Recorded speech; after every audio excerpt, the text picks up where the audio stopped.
রাষ্ট্র হবে জনতার, এবি পার্টির অঙ্গীকার। রাষ্ট্র হবে জনতার, এবি পার্টির অঙ্গীকার। রাষ্ট্র হবে জনতার। জাগো রে জাগো, বীর জনতা জাগো, জাগো রে জাগো, বীর জনতা জাগো, জাগো রে জাগো।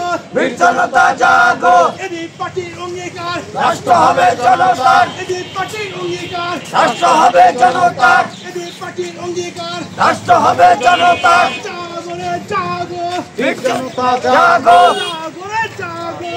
বীর জনতা জাগো। এবি পার্টির অঙ্গীকার। রাষ্ট্র হবে জনতার, এবি পার্টির অঙ্গীকার। রাষ্ট্র হবে জনতার, এবি পার্টির অঙ্গীকার। রাষ্ট্র হবে জনতার, এবি পার্টির অঙ্গীকার। রাষ্ট্র হবে জনতার। জাগো রে জাগো, বীর জনতা জাগো, জাগো রে জাগো, বীর জনতা জাগো, জাগো রে জাগো। বীর জনতা জাগো। এবি পার্টির অঙ্গীকার। রাষ্ট্র হবে জনতার, এবি পার্টির অঙ্গীকার। রাষ্ট্র হবে জনতার, এবি পার্টির অঙ্গীকার। রাষ্ট্র হবে জনতার। জাগো রে জাগো, বীর জনতা জাগো, জাগো রে জাগো। বীর জনতা জাগো।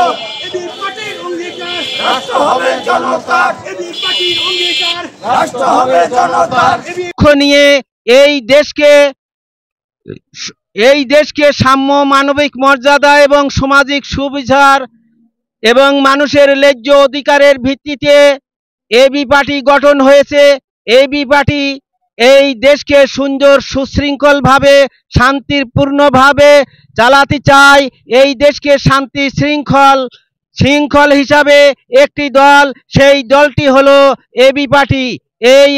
এই জন্য এবি পার্টিকে আমরা বেছে নিয়েছি।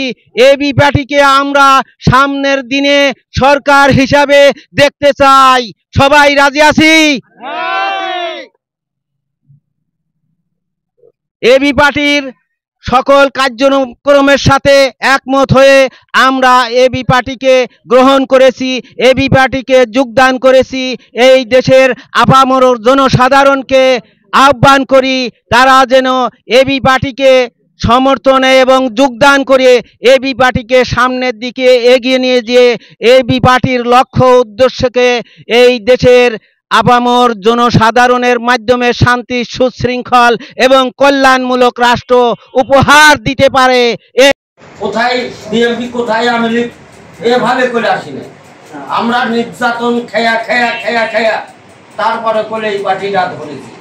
আবু বক্কর সাহেব আমার নেতা, সে আমাদের ভালো লোক।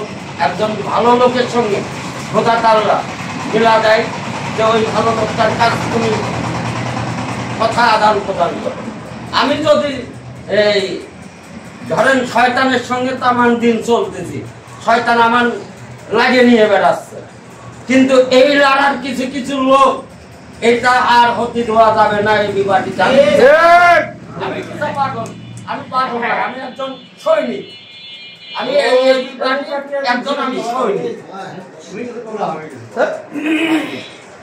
এই জন্য যে যত ক্রিটিসাইজ মারুক, আমার নবীর হজে গেছে, খ্রিস্টানরা ঢেল মারেছে, তাতে আমার দেহে কিটা হাসলো, আমার ওইটা পরোয়া নেই। আমার বাংলাদেশ পার্টি আমার আগে। মা বোনদের কাছে সবাই আলোচনা করবেন যে আমাদের একটা ভালো একটা পার্টি খুলেছেন, মার সঙ্গে, ছেলের সঙ্গে, বুড়োর সঙ্গে সবাই আমরা আলোচনা করব। এই পার্টিকে মজবুত করতে হবে, এই বলে আমার বক্তব্য শেষ করি।